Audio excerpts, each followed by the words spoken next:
रामपुर गांव की गलियों में शाम होते ही एक ऐसी खुशबू तैरने लगती थी जो लोगों को अपने घरों से खींच लाती थी। ये जादू था सरोज देवी की मशहूर मसालेदार सब्जी बिरयानी का। न दौलत का नशा, न शोहरत की भूख, बस एक ही जुनून, लोगों को स्वादिष्ट खाना खिलाना। सरोज के परिवार में कोई नहीं था, औलाद उसकी कभी हुई नहीं और पति की मौत भी कुछ समय पहले ही हो गई थी। अरे वाह बहन जी, कसम से आज तो आपने कमाल ही कर दिया। ऐसा जायका तो शहर के महंगे रेस्टोरेंट में भी नसीब नहीं होता। आखिर कौन सा गुप्त मसाला डालती हैं आप? बिल्कुल सही कहा भाई, एक प्लेट खाकर ऐसा लगता है जैसे अभी और गुंजाइश बाकी है। बहन जी, हमें भी तो बताइए इस बेमिसाल स्वाद का राज क्या है? अरे बहन, राज मसालों में नहीं होता, ये तो बरसों की तपस्या है और तुम लोगों के लिए मेरे दिल में जो मोहब्बत है वही इस बिरयानी में उतर आती है। मैं खाना पेट भरने के लिए ही नहीं, दिल खुश करने के लिए भी पकाती हूँ। सच कहूँ, हम खुश नसीब हैं जो हमारे गांव में आपके हाथ का अन्न मिलता है। ऊपर वाला आपके हाथों में ये बरकत हमेशा बनाए रखे। सरोज के लिए ये तारीफें ही उनकी कमाई थी। हर रोज शाम को उनका ठेला लगता और रात तक पतीले खाली हो जाते। एक दोपहर सरोज अपने आंगन में बिरयानी की तैयारी में मगन थी। वो तरह तरह की सब्जियां काटने की तैयारी करने में लगी हुई थी। बिरयानी बनाना सिर्फ एक काम नहीं, बल्कि मसालों की सही मिक्सदार और सबसे बड़ी चीज बनाने वाले की नीयत साफ होनी चाहिए। अगर मन में खोट हो तो खाने को बेस्वाद कर देते हैं। तैयारी पूरी करके सरोज अपना ठेला धकेलते हुए चौराहे पर पहुंची। कुछ ही देर में उसके यहाँ पर कई ग्राहक आने लगे और उसकी बिक्री होती गई। ग्राहकों के जाने के बाद एक पुराने कपड़े में एक लड़की जो भूख से बेहाल लग रही थी उसके पास आकर रुकती है। काकी, भगवान के लिए कुछ खाने को दे दीजिए। 2 दिन से पानी के अलावा अन्न का एक दाना गले से नीचे नहीं उतरा। बहुत जोरों की भूख सता रही है। घबराओ मत बेटी, यहाँ कोई खाली पेट नहीं जाता। पर तुम इस इलाके की तो नहीं लगती। कौन हो तुम? कहाँ से आई हो? जी मैं पड़ोस के कस्बे से आई हूँ। मेरा नाम सोनिया है। लोगों की जुबान से आपकी दरियादिली और आपकी बिरयानी के चर्चे सुने थे। मैं अनाथ हूँ काकी, सिर पर न छत है न कोई अपना। सोचा शायद यहाँ कुछ आसरा मिल जाए। बस बस, और कुछ मत कहो, तुम जितना चाहो उतना खाओ। ये लो गर्मा गर्म सब्जी बिरयानी। सोनिया ने ऐसे खाना शुरू किया जैसे जन्मों की भूखी हो। पेट भरने के बाद उसके चेहरे पर थोड़ी रौनक लौटी। आपका ये कर्ज मैं जिंदगी भर नहीं उतार पाऊंगी। अगर आप न मिलती तो शायद मैं भूख से मर जाती। आज के दौर में इंसानियत आप में ही जिंदा बची है। ये सब ऊपर वाले की मर्जी है बेटी। अच्छा, अब आगे का क्या इरादा है? रात कहाँ काटोगी? कुछ पता नहीं काकी, कहीं न कहीं सो जाऊंगी और सुबह कहीं कुछ काम ढूंढ लूंगी। अरे ऐसे कैसे कहाँ जाकर रहेगी बेटी? जवान लड़की है, यो रात में अकेले भटकना ठीक नहीं।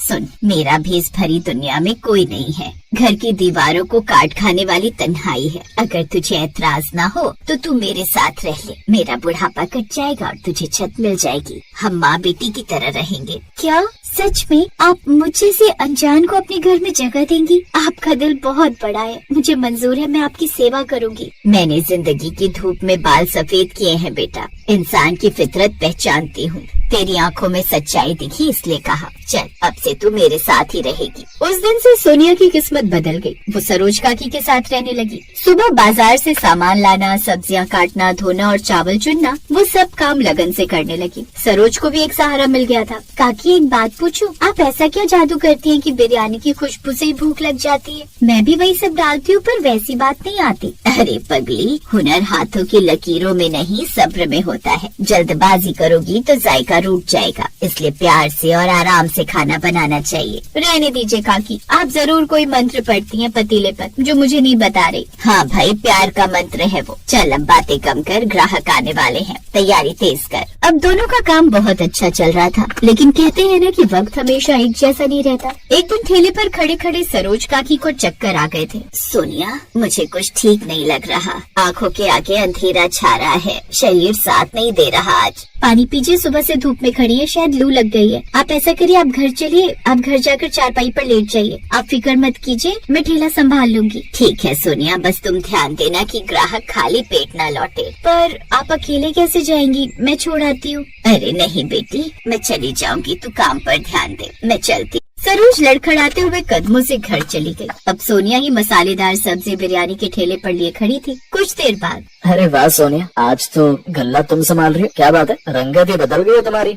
जी रमेश भाई, वो काकी की तबीयत खराब है तो बस जिम्मेदारी निभा रही हो। बताइए, मसालेदार सब्जी बिरयानी पैक कर दूं या यहीं खाएंगे?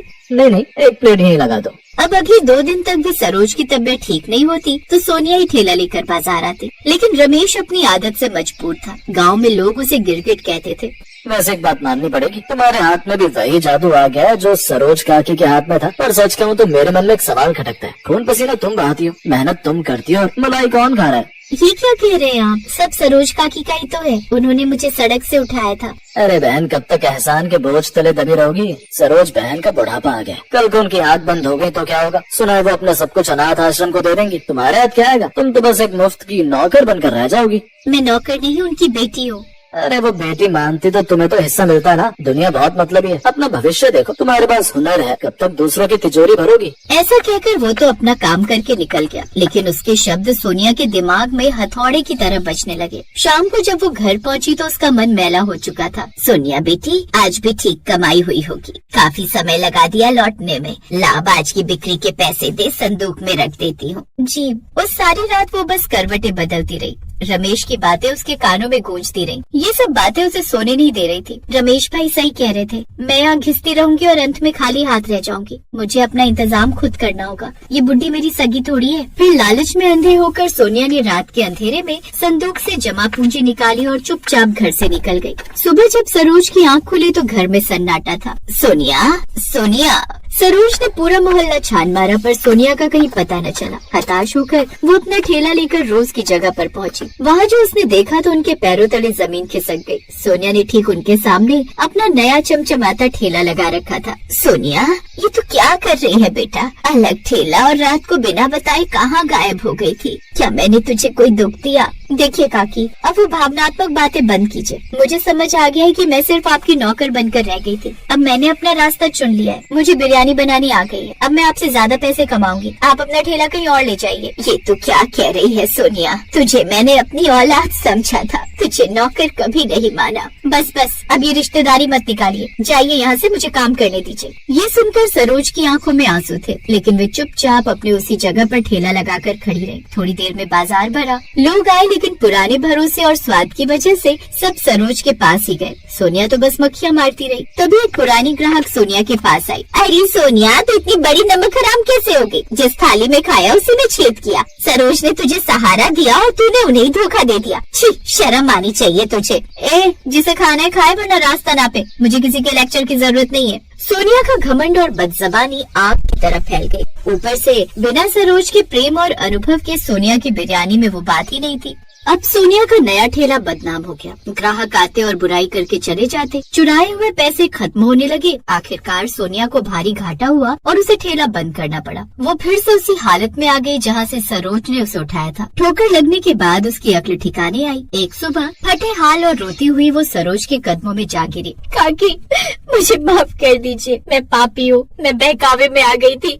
मुझे लगा पैसा ही सब कुछ है, मैंने आपके प्यार का गला घोट दिया, मुझे माफ कर दीजिए। चुप हो जा पगली, क्यों रोती है?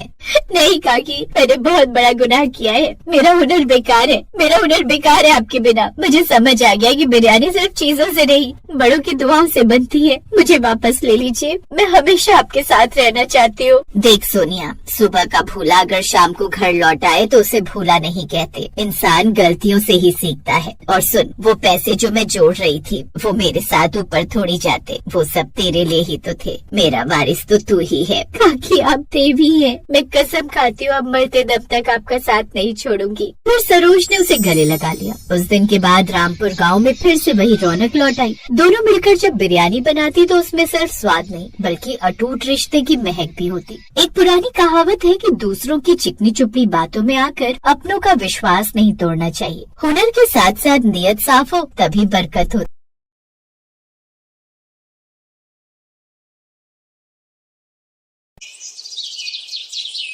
भागलपुर गांव में एक बहुत ही गरीब परिवार रहता था। उस घर में गोपाल दास, उसकी पत्नी और उसकी 3 बेटियां मोनिका, रवीना और माधुरी रहती थी। गोपाल दास मेहनत मजदूरी करके किसी तरह अपना घर चला रहा था। अरे चाचा, जल्दी जल्दी मसाला छत पर चढ़ा दो, इतना आलस मत करो। क्या करूं मालिक, इस उम्र में इतनी ताकत नहीं बची। अरे चाचा, सिर्फ आप ही इस उम्र में काम नहीं करते, बहुत सारे मजदूर आपकी उम्र में काम कर रहे हैं।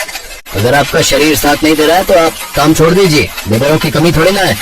गोपाल दास के घर में कमाने वाला कोई नहीं था, इसीलिए वो किसी तरह जल्दी जल्दी काम करने लगा। शाम को थका हारा घर लौट आया।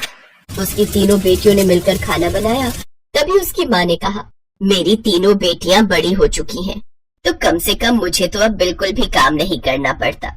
ये सब सुनकर गोपाल दास बहुत खुश हो रहा था। तभी अचानक गांव का ही एक आदमी, जो कि गोपाल दास का दोस्त था, वो उनके घर आ टपका। अरे बहन जी, बुढ़ापे में आपको तो आपकी बेटी आराम दे रही है, लेकिन काश आपका एक बेटा भी होता तो गोपाल दास जी की भी कुछ मदद हो जाती। जहाँ अभी तक अब खुद की तारीफें सुनकर तीनों बेटियां मुस्कुरा रही थी, राकेश की ये बात सुनकर उनके चेहरे से हंसी गायब हो गई। अरे मोनिका, रवीना, माधुरी, तुम तीनों अंदर जाओ। गोपाल दास की पत्नी और उसकी तीनों बेटियां अपने अपने कमरे में चली गईं।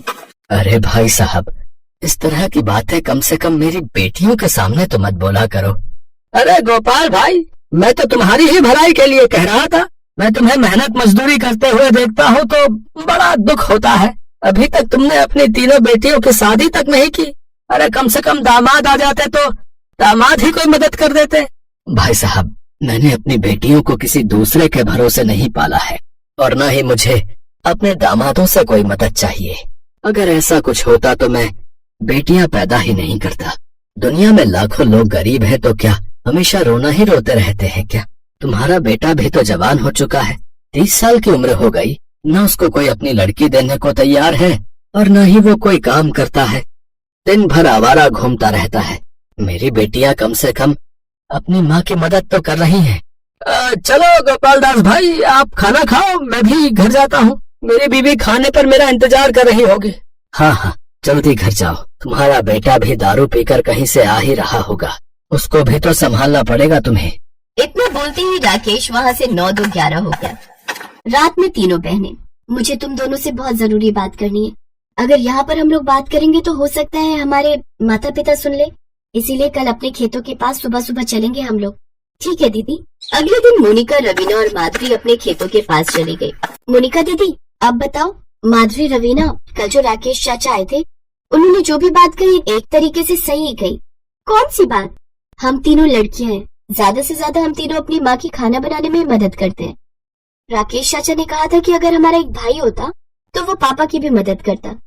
राकेश चाचा के कहने का मतलब ये था कि एक लड़का ही अपने बाप की मदद कर सकता है। दीदी, क्या लड़कियां अपने बाप की मदद नहीं कर सकती? बिल्कुल कर सकती हैं, लेकिन हम तीनों आखिर करेंगे क्या?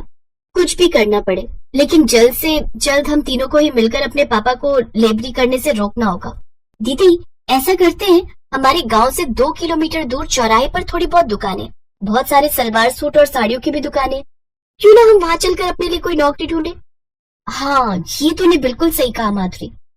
वो तीनों पैदल ही 2 किलोमीटर उस मार्केट में गई। वहाँ पर सबकी खुद की छोटी छोटी दुकानें थी। तीनों बहनें वहाँ काम मांगने लगी। अरे बेटिया, हमारे पास आसपास के कुछ गांव वाले ही कपड़े खरीदने आते हैं। हम लोगों की दुकान किसी शहर में तो है नहीं जो हम पगार देकर किसी दूसरे को काम पर रखे। उन तीनों ने बहुत सारी दुकानों पर नौकरी ढूंढी, पर उन्हें कहीं भी काम नहीं मिला। थक हार कर वो लोग अपने घर की तरफ वापस लौट आए, लेकिन तभी रास्ते में उन्हें बहुत सारी भीड़ दिखाई दी। रवीना, माधुरी, ये गांव वाले कहाँ जा रहे हैं? दीदी, लगता है सारे गांव वाले ये गांव छोड़कर हमेशा हमेशा के लिए जा रहे हैं कहीं। अरे चलो उन गांव वालों से ही पूछते हैं। तभी अचानक मोहिनी की नजर अपने पापा के दोस्त राकेश पर गई। अरे राकेश चाचा, ये सारे गांव वाले कहाँ जा रहे हैं? आप भी बहुत तेजी में भागे जा रहे हो, ऐसा लग रहा है जैसे वहाँ कोई प्रसाद बट रहा हो। अरे बेटिया, हमारे लिए वो प्रसाद ही है।